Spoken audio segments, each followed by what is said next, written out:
So in regular life, if I'm just moving through regular life, what is the witness attitude? Okay.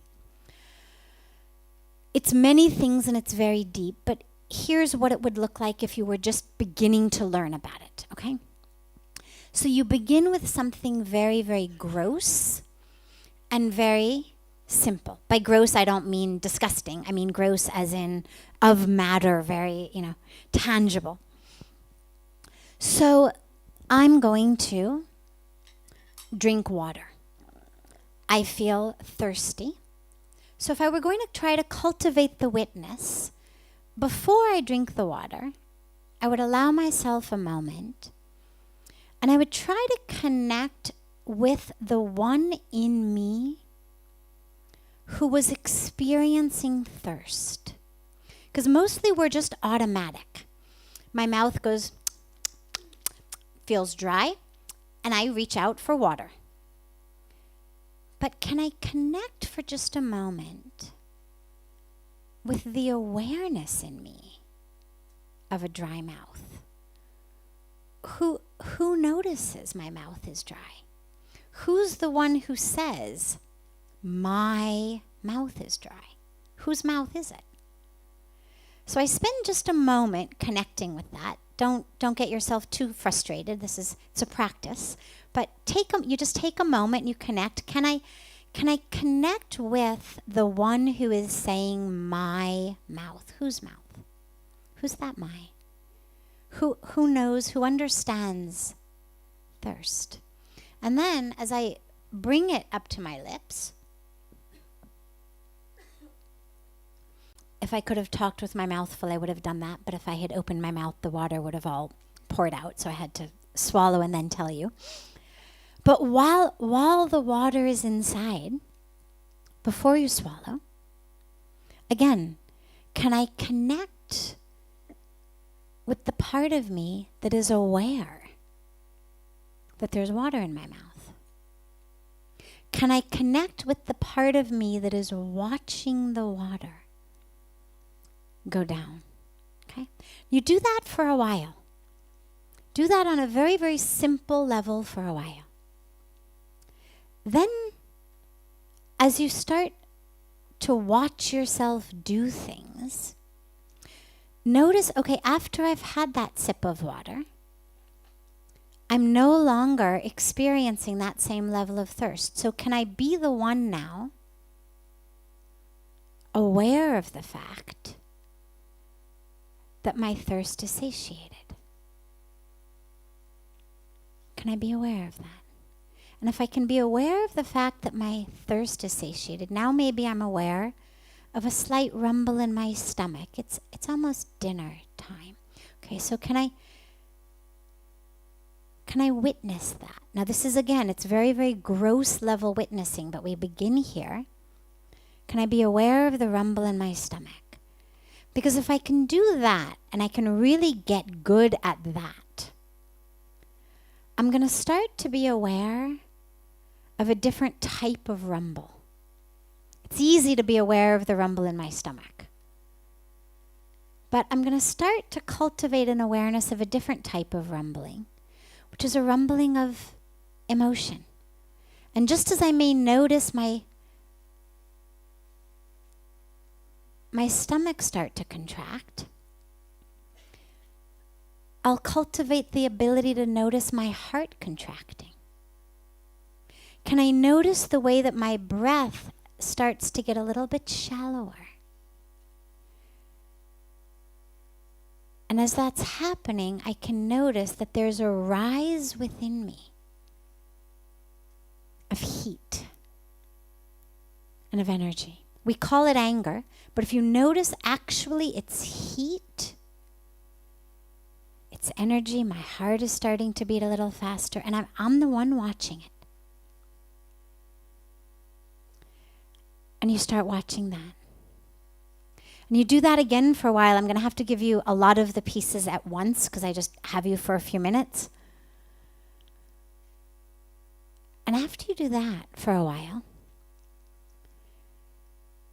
there's actually the ability to be aware of the one who's watching this. So right now, my only goal is to just be aware of who's noticing that there's thirst in my mouth, who's noticing that there's a rumble in my stomach, who's saying my mouth, who's saying my stomach, who's watching. But then there also becomes a place of who's the one asking that question?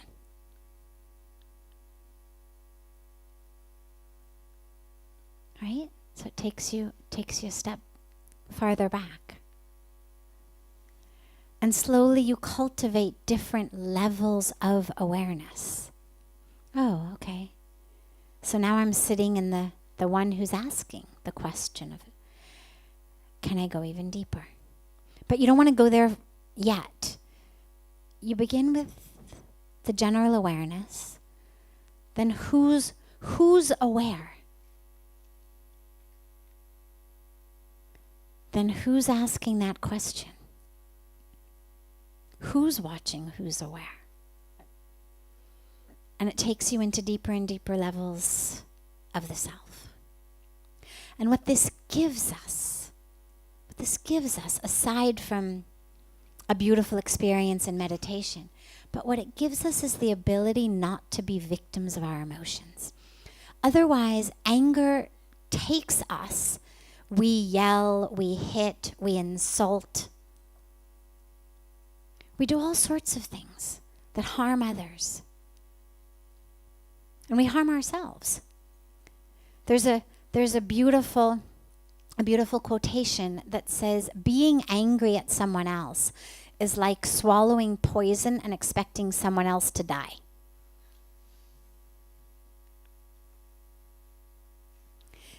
The anger that I feel for someone else is burning me first. That anger I experience, well, I mean, nobody injected it into me. I didn't catch it from the ether. I manufactured it inside me. I mean, on a consciousness level, we talk about watching it like a wave, but the truth is I'm manufacturing this inside me. Nobody's walked over and injected anger in me. All of that which I'm feeling, I've manufactured. I am the factory of that anger. Begins in my mind. It begins with a thought. How dare he? How dare she? Why not this? Why not that? But from the thought is like the boss of the factory. So the mind says, how dare he? How dare she? How dare you? Why not this? Why that? And then, like a factory line, the rest of the body starts responding. Oh, okay, we'll produce a lot of adrenaline. Okay, we'll make the heart beat really fast. Okay, we'll speed up the blood pressure. All like very obedient factory workers. And so all of that is part of what we call anger. But it's burning me. Long before I say something to you. Long before I reach up my hand to slap you or not slap you. Long before I slam the door and walk out.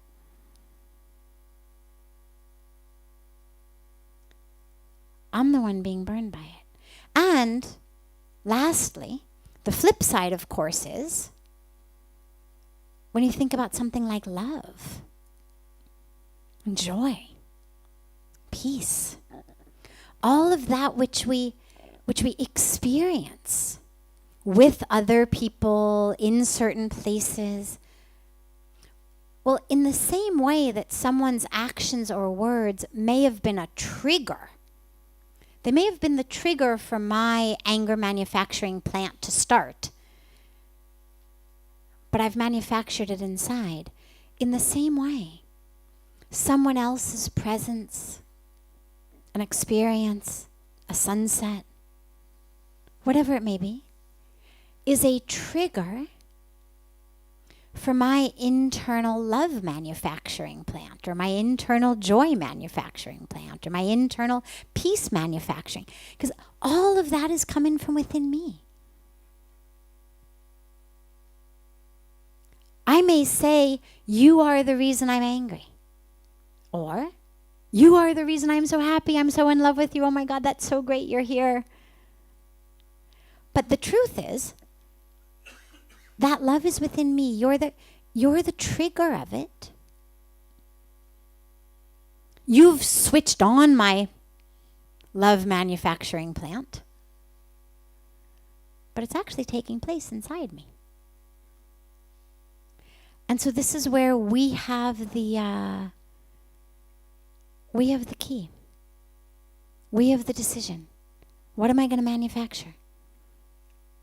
And just like anger burns us before it burns someone else, the love I manufacture, the peace, the joy,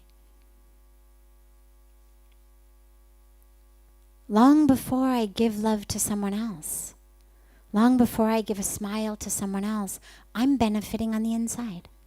I'm the first beneficiary of whatever my plant manufactures. So this is the decision we all have to make.